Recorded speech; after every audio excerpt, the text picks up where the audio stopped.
Okay, good evening, everybody, and welcome to Travel Geeks with National Geographic Traveller. My name is Farida Zainalova, and I'm going to be your moderator for this evening. As you know, tonight we're going to be talking about all things rural Japan, and we'll be paying particular attention to the Tohoku region in the northeast of the country. Now, before I introduce you to our wonderful panel of experts, let me tell you how the next hour is going to pan out. So for the next 45 minutes or so, I'm going to speak to our experts about where to go, what to do, what to eat, and everything in between. And towards the end, I'll be able to put some of your questions to them. So if you do think of any questions you'd like to ask our panel, then please do so by using the Q&A function, which I believe is just along the bottom of the screen. And I'll try and get through as many of those as I can towards the end. Now, everybody attending tonight should have received a map of Tohoku and Japan.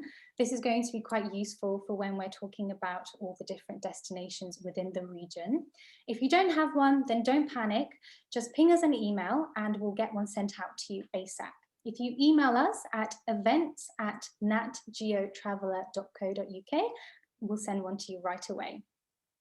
Also, we have the chat function to the right-hand side, and this is where you guys can talk to each other about where you've been, where you'd like to go, and share some of your stories about Tohoku and Japan also. And lingering within that chat will be some members of the NGT editorial team who'll be there to answer your questions, and they'll also be posting some fantastic Japan and Tohoku content from the National Geographic Traveller website also. There's also going to be an opportunity for you guys to win some prizes, some Amazon vouchers and 2 tickets to the National Geographic Traveller Food Festival in July. Keep an eye out for a message from my colleague Angelique. She's going to share a link for a short survey, and once you've completed that, you'll be within a chance to win some prizes. Now, you didn't come here to hear me speak for an hour, so allow me to introduce our wonderful panel. First up, we have Jamie Lafferty. Jamie is a regular contributor to National Geographic Traveller.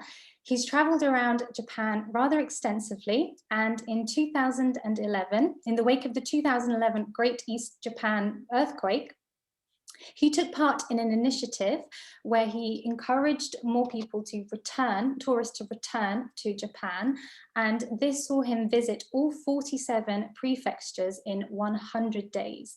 He's returned to the country several times ever since, so I'm excited to pick his brains in a few moments.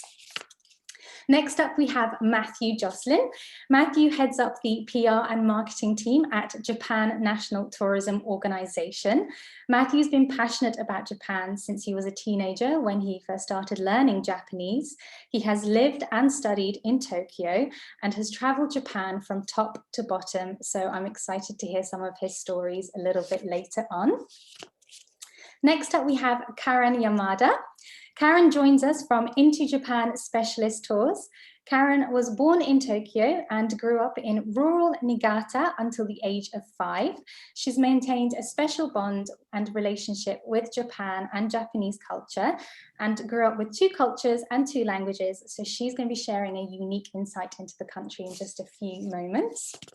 Last but not least, we have Paul Christie, who is the CEO of Walk Japan. Now, Paul is actually joining us live from Kunisaki, where it's currently the middle of the night. No, I'm not in Kunisaki, I'm in Kochi. Oh, where it's also the middle of the night. It is indeed. So I'm really grateful that you can join us today. Thank you so much, Paul. Paul first visited Japan in 1989 as part of a homestay. He then lived and worked between Tokyo and London and eventually settled in Kunisaki in 2002. He continues to develop Walk Japan series of acclaimed tours. And that's our panel, everyone. So I'm going to start the Q&A portion of the evening and kickstart things with quite a broad question, but a key one, I think. And this goes out to all of you, and that is, what is it about rural Japan that appeals to you? Why should our audience or our readers consider it for their next getaway? And Lord knows we all need a getaway. And let's start first with you, Karen. Yeah.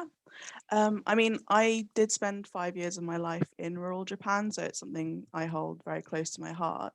And honestly, I did spend a year in Tokyo as well, but I think if you go to rural Japan, you actually see the true beauty of Japan and actually understand the culture and what Japanese people are really like. I think they're much more open in a lot of ways and very friendly as well. Fantastic. What about you, Jamie? Your thing cut out of it just as you were asking your question. Is it why visit rural Japan as opposed to other parts of Japan? Yes. Why should our readers and the audience consider heading to the rural parts of Japan for their next getaway?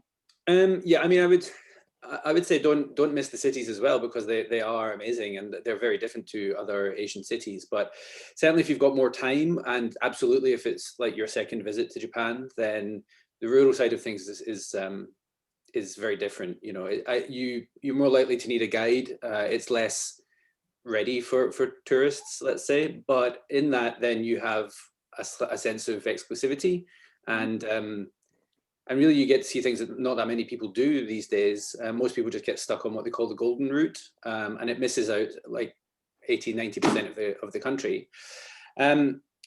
It's loads of fun, you know. And the thing is about Japan, it's mostly mountainous, so it's also incredibly beautiful. As soon as you get into the countryside, there are not many flat places, and yeah, it's very, very easy on the eye.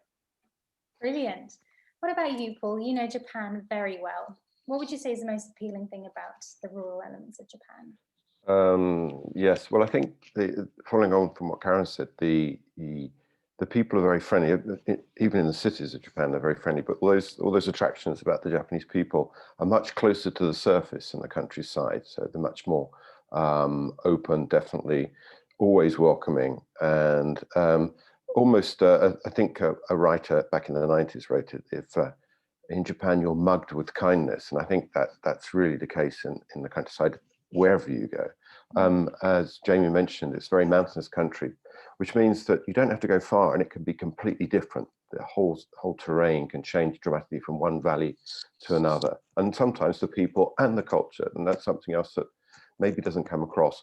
Japan is full of different culture. Now, of course, there's an overwhelming sense of Japan, but within each region, and even between valleys, it can be quite different food culture, language, as in dialects, and just the way people behave. I'm in a fishing town at the moment in southern Kochi, which is on the island of Shikoku, for those who are not familiar with it.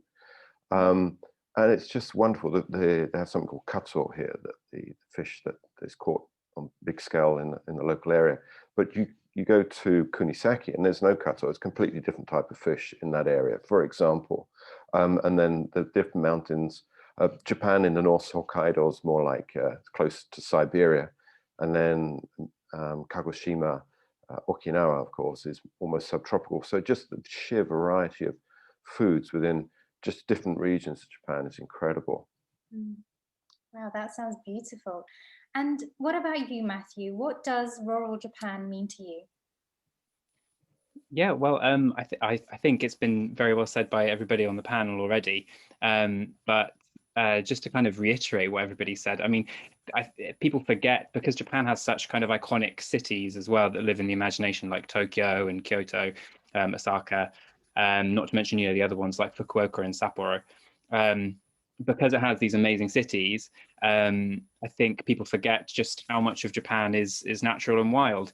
Like about 75% of Japan is classified as mountain, just under sort of around 69% is classified as forest, which is much higher than we have here in the UK. I think it has more coastline than New Zealand, than Australia or the US as well. So I think with those kind of pub quiz trivia facts, you kind of get an idea or an impression of how visiting the cities and seeing the urban areas, you're really only seeing a fraction of the total story of Japan. And I think that is what it's easy to miss out on. The kind of to Paul's point, the variety of Japan, and I guess to Karen and Jamie's point as well, kind of the true Japan in a lot of ways that isn't quite as influenced by sort of Western culture as well. Fantastic. I have a question. I have one more question about Japan as a whole, and then we will be focusing on the region of Tohoku. So my second question is, some of Japan's rural attractions, you know, the likes of Mount Fuji, are very, very well known. But for you guys, and this goes out to all of you, what are some of your lesser known highlights of Japan that people might not be very familiar with, but are some of your favorite places and close to your hearts? Let's start with you, Paul. Of course, there's the Mount Fuji that everyone's familiar with, but maybe what's not, people are not so familiar with. There are lots of Mount Fujis around Japan. There's one in Kagoshima, for example. There's one in Hokkaido, and there may be others for all I know. And they're often called Mount Fuji by the Japanese. They'll have another name as well, but they're so similar in style of volcano. But of course, I have a great affection for Kunisaki in Iwate Prefecture in Kyushu. I moved there 20 years ago and having a great time. I did spend a brief time in Tokyo a year or so back. Because of what's happened, we decided that it's better to be in Kunisaki, so we quickly moved back there in March last year.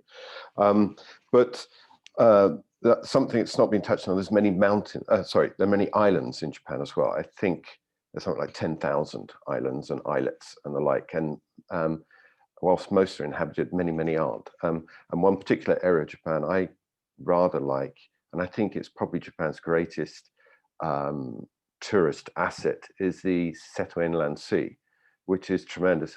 It's a very large area full of lots of islands. In fact, Thomas Cook, the man himself, went there and wrote that it's one of the most beautiful areas of the world ever. And there's lots of industry around the coast there. It's often not very intrusive, and you can still get a sense of how the area was when Thomas Cook was there. It's also very easy to travel around, lots of little ferries and railways and things like that. Fantastic.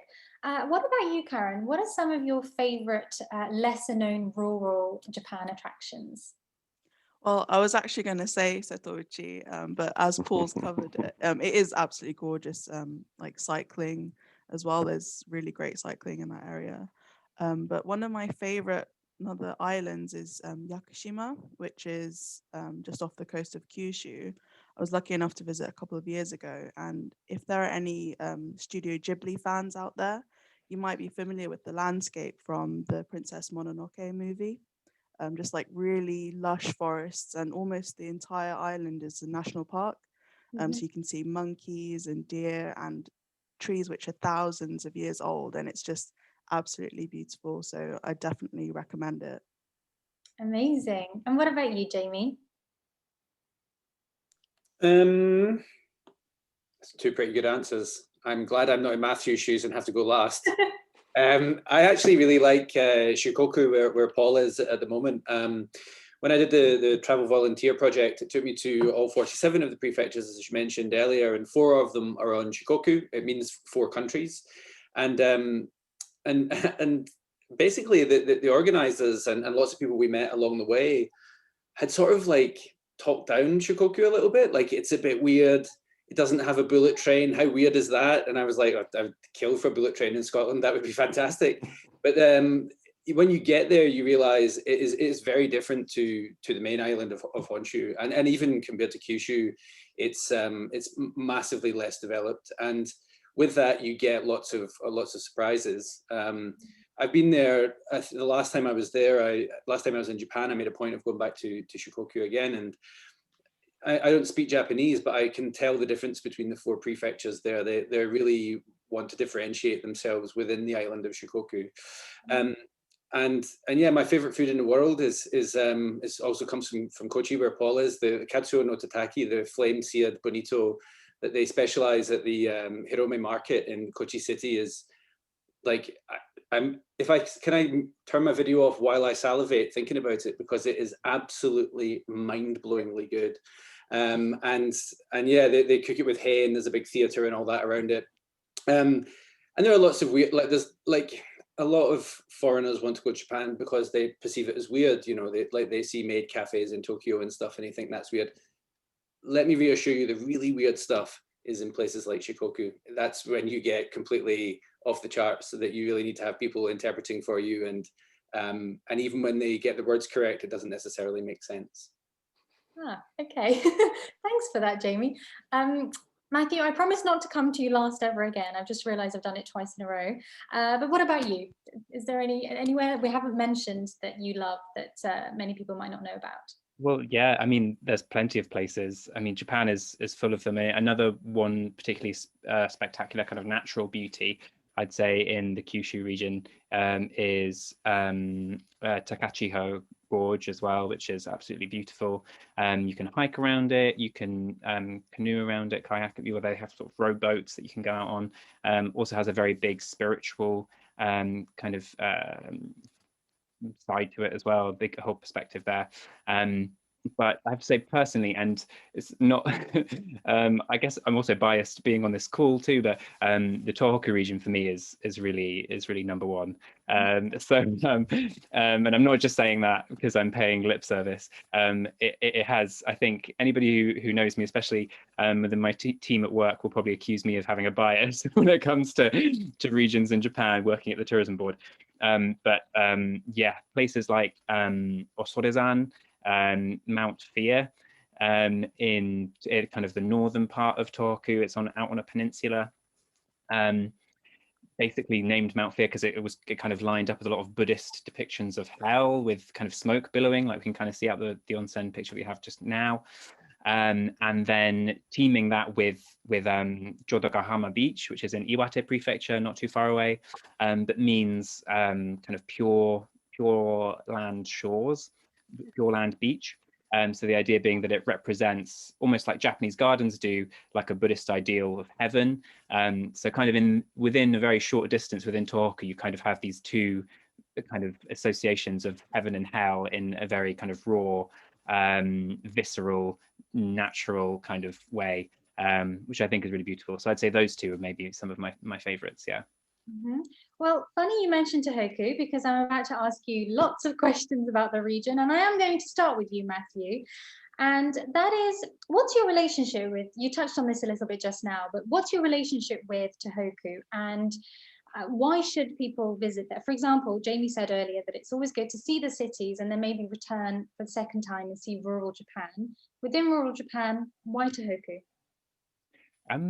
Well, my personal relationship with it, I have to be absolutely like hands up honest. I think I'm kind of a success story when it comes to kind of Tohoku, or I'm a kind of the perfect example of a convert, basically. Because when I lived in Japan, I studied in Japan. I've traveled throughout Japan with previous jobs, the tour operators and things. And I'd never really been that kind of fixated on Tohoku. It never really interested me, or it didn't really capture my attention. But working at the JNTO and kind of having more impetus to look into it and kind of dig beneath the surface, I fell absolutely in love. So that's kind of where I come from, talking about Tohoku.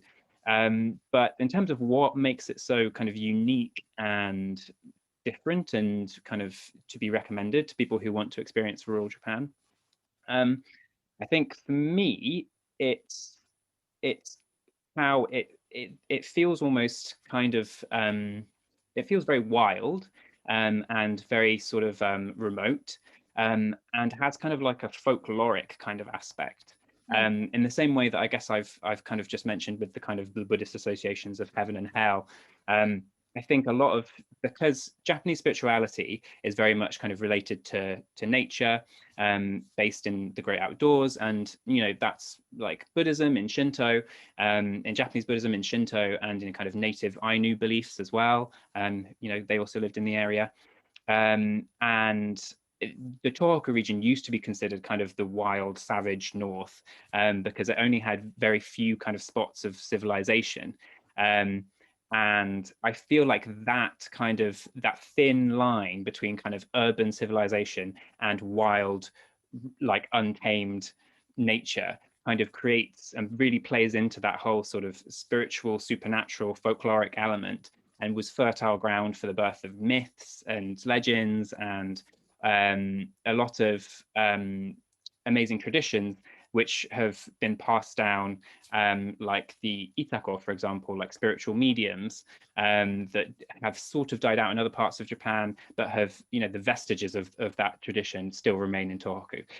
So for me, I think, you know, comparing it to somewhere like Hokkaido, which obviously is also very wild, very, very rural, very northern, Hokkaido was always kind of a bit of a separate thing historically, and a very new kind of Japanese settlement, whereas Tohoku was really a clash of kind of the extreme wild and Japanese kind of civilization. And I think that kind of friction has birthed a lot of really interesting things culturally.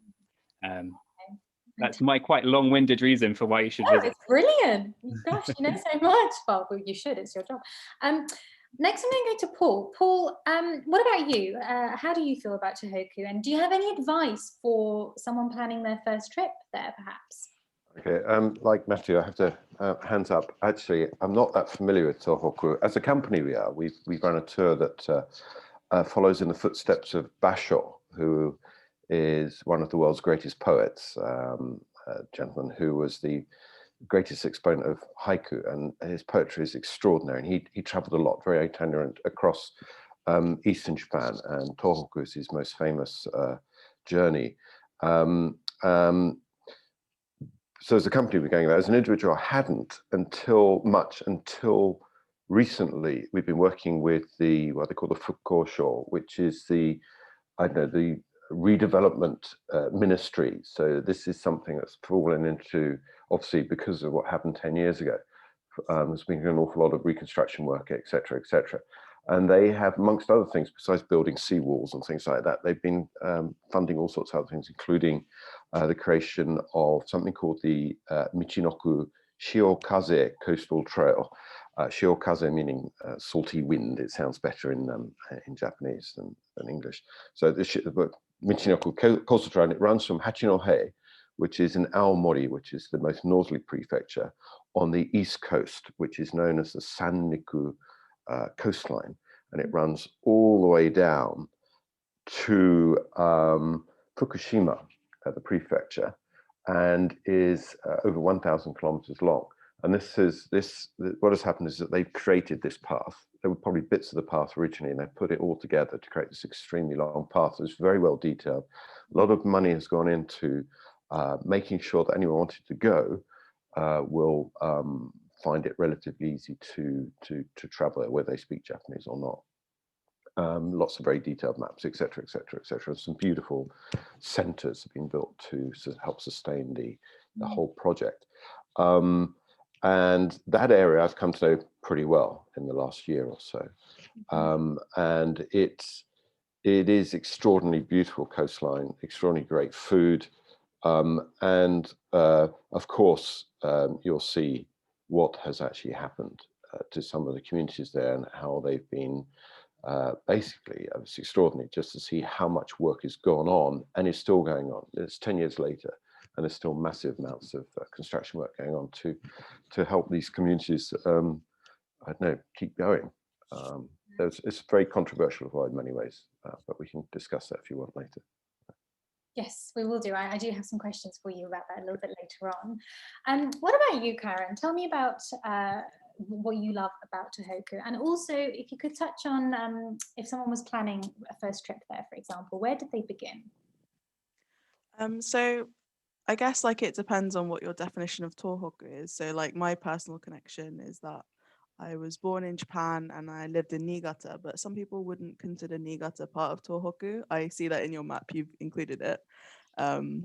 So I lived there for a long time. I also taught English in Nagaoka, which is a fantastic city to visit if you want to see some fireworks in the summer. If it's your first time going to rural Japan, I think there's a very convenient bullet train route all the way up the East Coast. So if you don't want to walk 1,000 kilometers, you can go a very speedy route on the bullet train. And I think Sendai is just like one quick direct bullet train from Tokyo. So you can't start anywhere better than that, I think. It looks like a beautiful city. I've not visited myself, but I'd love to next time I go to Japan. Fantastic. And Jamie, what about you? Well, it's a bit of a long story, but I guess this is why you have me on the panel. So I'll try and keep it as succinct as possible. After the Great East Japan earthquake in 2011, when I was a backpacker when it happened, and I was in Bolivia at the time when I heard the news, and felt very far away, and our route was already very much set in South America. There was nothing we could do to help, really. Also, we were penniless backpackers, so we couldn't even donate money, you know. And then just as we'd finished backpacking, we got back to the UK and heard about an initiative called the Travel Volunteer Project, which was launched by people who are now dear friends of mine, but a company in Kanazawa in Ishikawa Prefecture, which is on the west of Japan, so very far away from the earthquake zone. And they basically, their inbound tourism business was going to go bust. And rather than the employees sitting around with nothing to do, the CEO of that company, Hiroshi Kuchiki, he decided to launch this initiative to promote Japan and to show that it wasn't a wasteland after the sort of triple catastrophes that had happened on March the 11th. And they asked for people to apply, and my partner at the time and I, we did as a sort of joint application, and was selected. And the project was to travel to all 47 prefectures and to write about what made them distinct, and to show that Japan is a large and varied company, and lots of sort of heroic and generous people at a time of crisis helped us along the way, including, I have to say, Paul's company, Walt Japan. By the time we got down to Oita, they were helping out as well. You know, we actually met each other a decade ago. This is the first time we've seen each other since then. And yeah, it was a life-changing experience. And in the end, was the hardest I've ever worked, and the thing I can probably be most proud of, you know. But after 10 days, I was dying. You know, we flew in, we got selected, and we were on the road almost immediately. You know, we were exhausted. We hadn't come over the jet lag, nothing. Traveled north from Ishikawa, like I said, it's on the west. I think the order was Toyama, Niigata, Akita maybe, and then Hokkaido, and then round back into Aomori, and so into Tohoku, what I would, in my mind, is Tohoku anyway, and then started to come down. And we were really on the brink of telling the organizers that we were too tired to continue, and until we got to Tohoku. And I guess we might talk about it a bit later on, but the changing point was visiting the sites within the tsunami zone, and so my links to it are in some ways, unfortunately, but also I'm kind of grateful for it on a personal level, that my experience of Tohoku is absolutely linked to the events of March the 11th, 2011. I actually haven't been back since. Part of me is a little reluctant to. I get it is a trip that I want to make at some point. I think for the 10-year anniversary, which has just passed, had travel been allowed, I would have made a point of going back. And I would love to see how it's getting on now. But you know, the people that we met there, especially at that time when it was an ongoing disaster, I'll never forget them. You know, it was a life-changing, magical experience, and I ended up spending Christmas Day back in Tohoku in Ishinomaki in a tent with tsunami refugees, and you don't forget something like that very easily. It's beautiful. Aside from all that sentimentality, it's absolutely beautiful, and the food is amazing, and also quite funny. Thank you so much for sharing that, Jamie. And that takes me on to my next question. Speaking of the 10-year anniversary, how has Tohoku changed in the last 10 years? I'm going to come to you, Matthew, for this question. What can visitors expect from Tohoku today? Yeah, absolutely. I mean, I think we've touched on it kind of a little bit. Paul talked about kind of the recovery efforts and everything. So, I mean, I think 10 years ago, obviously, it was one of the biggest natural disasters the world's ever seen. You know, and the great loss of life as well. Many people still missing to this day. So I think the scale of the disaster at the time can't be kind of underplayed, which is why I think it is so impressive how far it's come in 10 years to be back up and running where it is, with, you know, I mean, obviously we have the bullet train line that runs through it. So in terms of transport, you know, the transport links are kind of all there. The Sanriku railway line opened I think 2 years ago in 2019. It reopened so that ran kind of the length of that of the coastline that had been previously affected. and there's a new expressway as well that's opened up or opening up this year so that you can explore by car as well.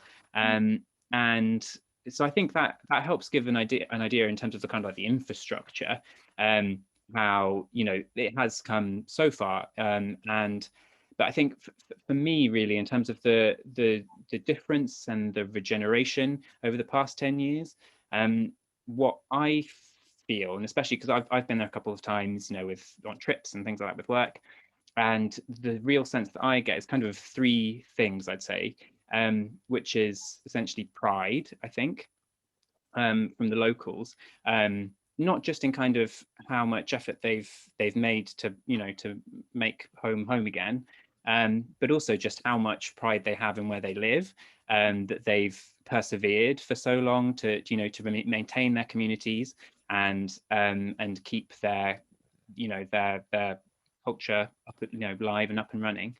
And I think that's very visible in the Michinoku Coastal Trail, which was also kind of built using by, you know, talking to communities in forums and things, and them kind of contributing their favorite parts of that coastline, and so they could recommend them to international tourists. So I think that's one thing. Then for me, a kind of a vitality as well, which I think is kind of linked to that. But just the number of initiatives that are happening now to make the place exciting and interesting for people to visit and come back to. So the Reborn Art Festival is one example of that, which takes place kind of around Ishinomaki area, Matsushima, kind of in Miyagi Prefecture, which is kind of all this crazy, if you like the art islands of Setouchi and the Triennale, it's an interesting kind of take on that. Spread across these islands that had been previously affected, and then just a level of like ingenuity as well that's been born out of the region and being in such kind of like a unique position. So things like Tsuchiya Onsen, being kind of a leading hot spring town in the kind of the charge in favor of renewable energy as well.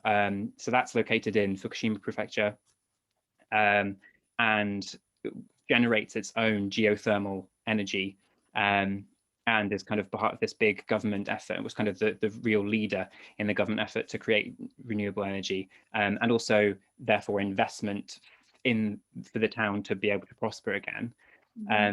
And also things like the Fukushima Sake Academy, which is fantastic, because obviously, you know, with the bad reputation that kind of smeared Fukushima Prefecture, or the name Fukushima, for such a long time, product from Fukushima really suffered. And so there were all these really entrepreneurial sake makers and brewers who basically created a manual and shared all their secrets, essentially, so that young sake brewers coming up could get involved. And, you know, it's a real diverse lot as well in terms of gender, people coming in and picking that up and making sake, and to the, you know, to the extent now where Fukushima has won gold at the Japanese Sake Awards for the past 7 years. So I think I think those would be the main three for me. But yeah, and I think especially with the case study of Fukushima Prefecture, obviously had such a unique challenge as well, and has grown so much and really blossomed. And I, you know, would like to say as well is by and large, with safe to travel again, there's about 3% of the prefecture that is now within the exclusion zone.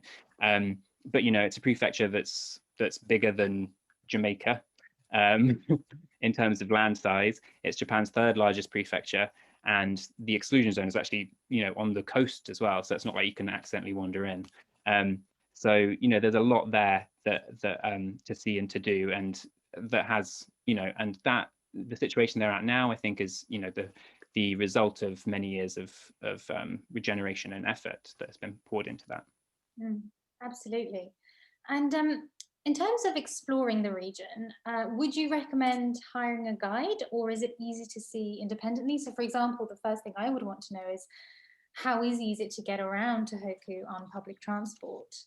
Or should I definitely hire a guide? Yeah, well, I mean, I think some of the guys here can probably speak to that a little bit more too. But in terms of getting around, I think for a first-time visitor to Tohoku, rail travel is more than feasible. The rail links are, if you compare it to somewhere like Hokkaido, actually, which relatively speaking has quite poor rail links, actually, sometimes. They're working on it, but it's much more wild. Despite being so remote and wild, Tohoku actually has very good train links. So you have the bullet train line that runs up and down.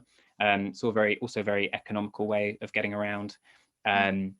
But if you're maybe a return visitor, then I think something, like self-drive can be really, you can, get to all those harder to reach places quicker and get a bit more off the beaten track. And there are things like expressway passes now that exist, which help give waivers on toll roads and things to help, bring the costs down for that as well.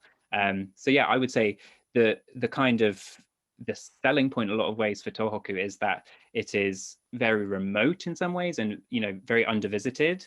It's Japan's least visited region, but it's actually incredibly accessible from Tokyo. So yeah, that would be my bit. But in terms of guides and things, I'll maybe leave that to the other guys. Yeah, it's fantastic to know that you can do it on a budget too. There are economical ways of getting around. Karen, I want to know, what would you advise? I mean, obviously you work for a tour operator, but would you suggest hiring a guide right away, or would maybe spend a couple of days exploring it by yourself? Yeah, I mean, so into Japan, basically, we do a fully tailored tour. All of our tours are completely tailored to exactly what you want to do. So if you want free time, we do that as well. I'd say if it's your first time to a region, it's really useful to have a guide just to show you around, even to tell you how to use the public transport in that area. Because some areas have different ways of using the bus. Like when I first visited Kyoto, I had no idea how to use the bus. I didn't realize you could buy a really cheap day ticket. And my friend had to show me that. So I think in that way, a guide is very useful. And also they can show you areas and attractions that you might not find on a website. But as Matthew said, like it is really easy to get around with the bullet train now. And I think the public transport system has a lot of English support as well. So yeah, either way, it's a fantastic place to visit. Brilliant. Paul, would you agree with Karen? Absolutely.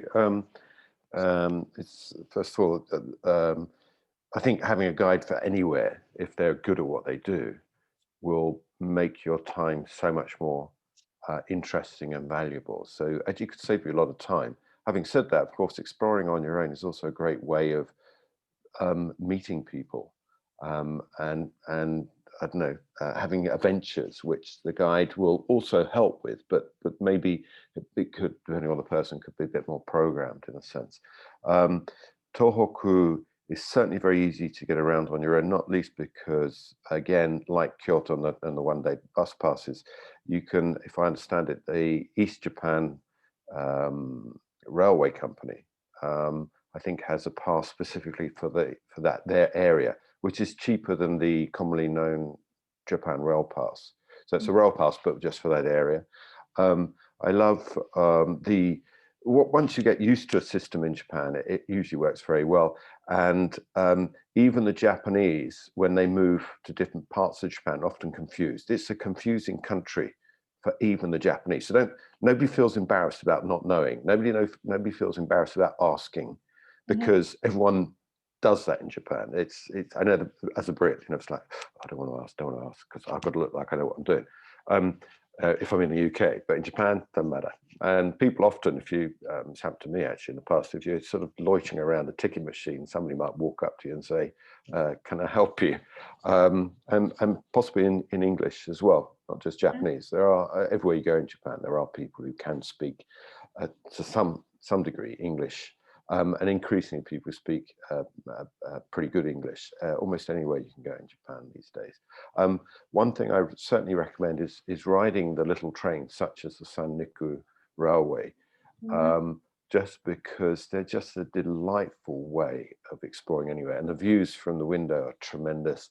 And again, you might find that a Japanese person, whether a school student or an older lady, might settle and say, where do you come from? And you have this lovely conversation with a person, which may be just for the short duration of the journey, but it's just one of those treasures that Japan does so well wherever you go.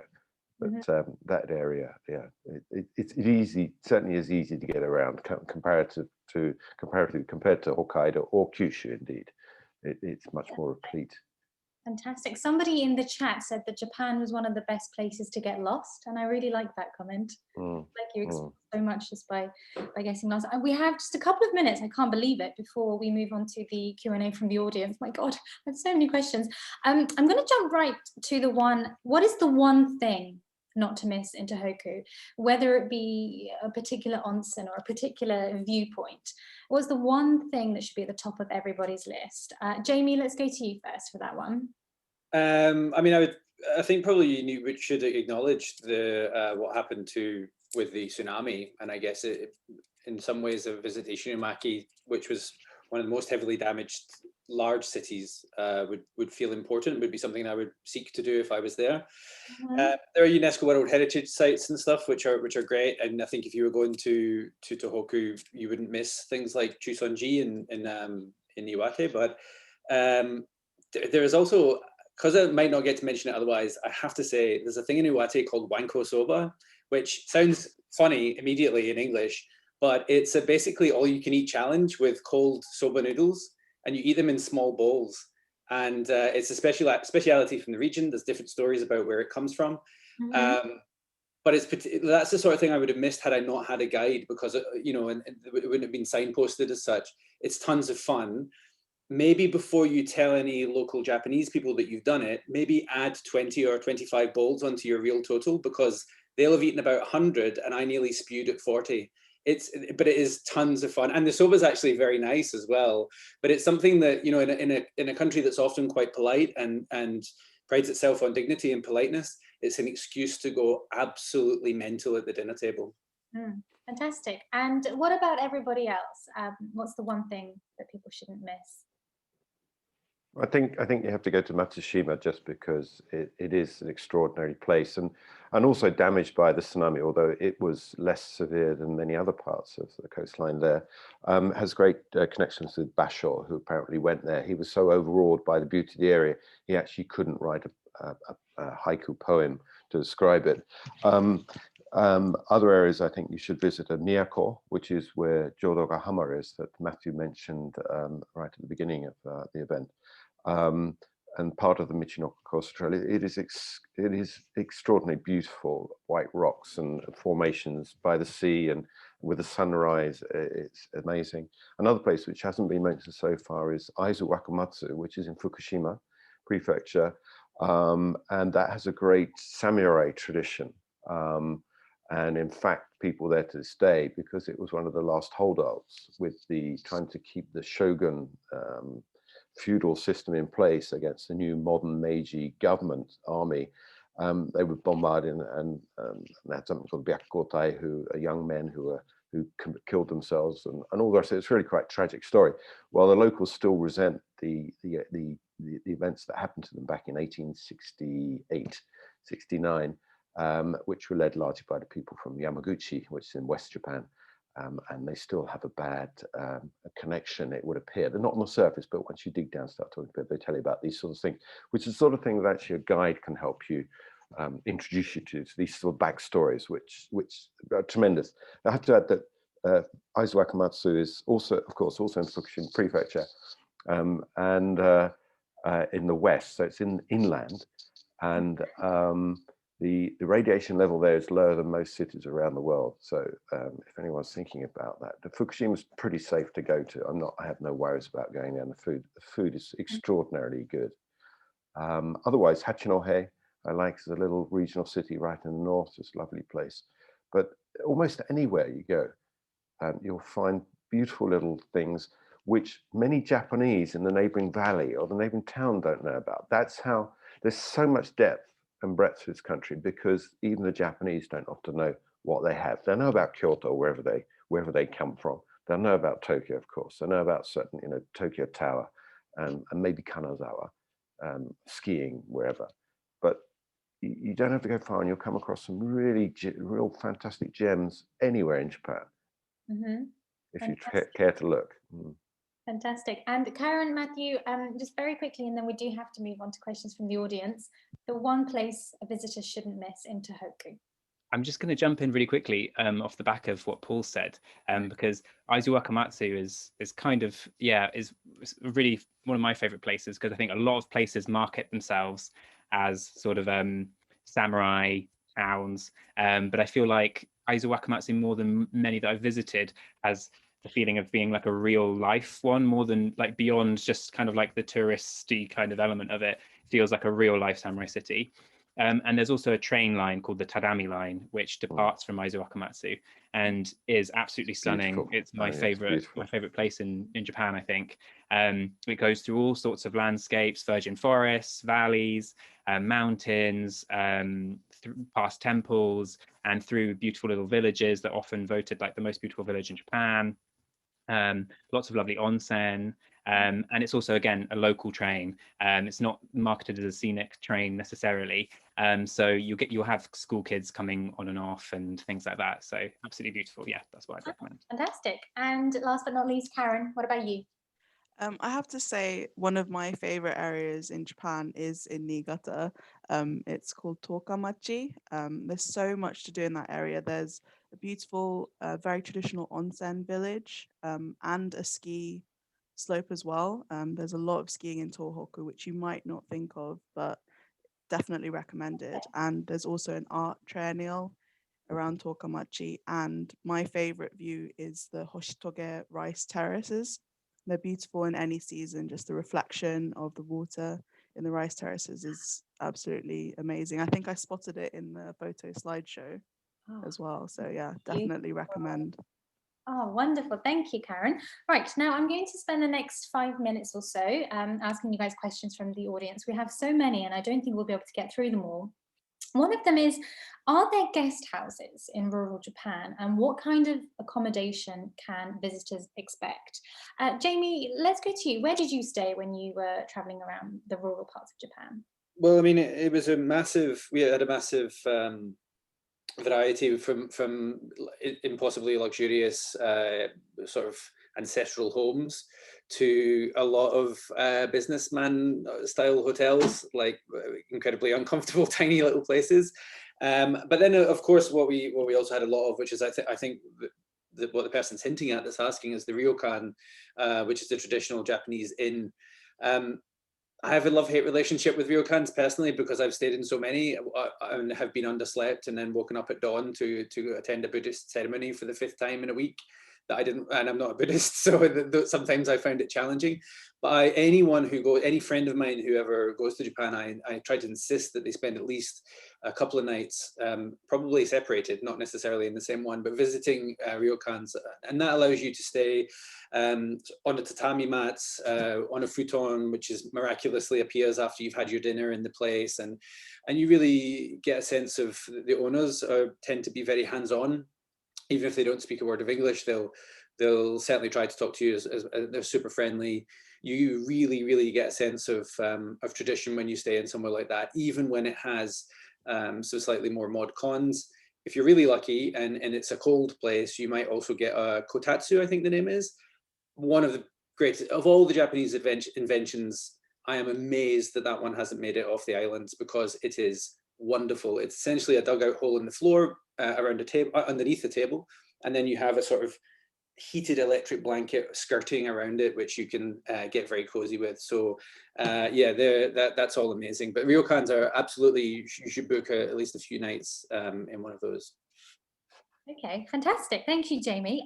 We have another question, and I think this is a really important one. And is it a safe place for a female to travel alone? Karen, I'm going to go to you with this one. Absolutely. I would say the answer to that is yes. I lived in Tokyo for a year on my own, and it was absolutely safe. I never felt in danger. I used to I was a university student, so I used to come back on the last train or the first train in the morning, and I'd walk the streets at night, and it was actually quite fun because everyone was having a great time in Tokyo. It's very safe. In the countryside, probably even safer because there isn't anyone around.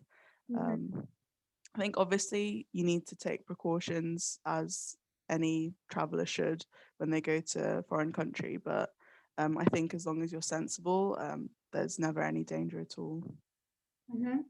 That's really good to know. Thank you so much. Matthew, someone wants to know, how old were you when you started learning Japanese? I was, how old was I? I was 16, I think, when I started learning Japanese.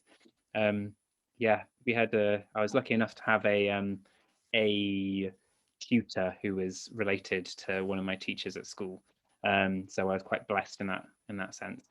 But yeah, I studied with self-study, and then I studied at Sheffield University. So if anybody has kids who are interested in learning Japanese, I would highly recommend Sheffield University.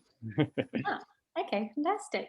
And somebody else wants to know, there's a pilgrimage walk in Shikoku called the 88 Temple Route. Are there any other famous walks, trails elsewhere that the panel would recommend? Feel free to jump in if you can think of one. Just while we're on the subject of Tohoku, there is the there is the Dewa Sanzan Three Mountain Pilgrimage, which is in Yamagata Prefecture. It's getting a little bit more widely known, but it's famous for kind of the Yamabushi ascetic sect of kind of monks who are kind of mountain monks. They're sort of separate to other types of monks in Japan. A lot of their beliefs and practices are based off of martial arts as well. So it's a lot of sort of physical endurance. So there's what they call takigyo, which is waterfall meditation, where you meditate under waterfalls. And then just hiking as well, walking, lots of, those kind of feats of endurance as well. And they're incredibly beautiful. The three mountains themselves, obviously, one represents birth, one death, and one rebirth. And yeah, I mean, are widely available, very easy to access. But I would say that's another one where sometimes a guide can help. So I think some of the routes, in fact, one of the routes specifically, you're very highly encouraged to have a Yamabushi monk guide with you. So yeah, a very special experience, but yeah, a fantastic pilgrimage route. That's brilliant. Just one more question, and then we do have to wrap things up, I'm afraid. Any festivals worth visiting? Any festival in Japan is worth visiting. They're great. Good answer. Going back to what I think it was Jamie said, there's this idea that the Japanese are quite I don't know, rule bound, I suppose. But actually the Japanese like nothing better than a good party. And being drunk in Japan is not an issue ever, because there seems to be very little problems associated with that other than people falling over. They're very raucous, I think, rowdy people, which is something that a lot of people who are not familiar with Japan find surprising, but it's a lovely surprise. Fantastic. Now, that's all of the questions, I'm afraid, for now. Before I talk for a couple of minutes about a bunch of other things, I just want to remind the viewers at home that there is a short survey going around in the chat section where you can win Amazon vouchers as well as tickets to National Geographic Traveller Food Festival. So just keep an eye out for that. My colleague Angelique has just posted it. And I want to say a huge thank you to the panel. I'm afraid I had so many questions about my favourite subject, food. Maybe next time we'll talk about that. Thank you so much to everyone for joining tonight. I really appreciate it. And thank you to our sponsor, the Japan National Tourism Organization. Now, I just want to talk to you for a couple of minutes about a few more events that we have coming up. First one is the masterclasses taking place on the April 19th, 20th and 21st. Tickets for those are on sale now, and this is where we talk to some of our regular contributors and photographers about how they got into the industry and ended up in the pages of, Jamie's waving, he's in there, and how they ended up in the pages of National Geographic Traveller. And then after that, we have Travel Geeks on the 27th of April, and that's going to be about all things Italy. And just like this one, tickets for those are free, so do make sure you go ahead and grab one. And last but not least is a very exciting one. In July, we have the National Geographic Traveller Food Festival. We have some pretty big names in the world of food and travel coming to this, and it's taking place at the Business Design Centre in Islington. Tickets are only £10 at the moment, so head over to the website for all the details and to grab yourself a reduced ticket now. And you head over to the website for everything else as well, all the other events that I've mentioned. And lastly, before I shut up talking, if you're not a subscriber, what is wrong with you? If you want to read lovely words written by the likes of myself and Jamie, then head over to nationalgeographic.co.uk/travel and use the code that you see on the screen now to sign up and subscribe to our magazine. And that's all from me. I just want to say a massive thank you to everyone who took part in the event, to the panelists and everyone at home. Thank you so much. Stay safe, and I will see you next time. Thank you.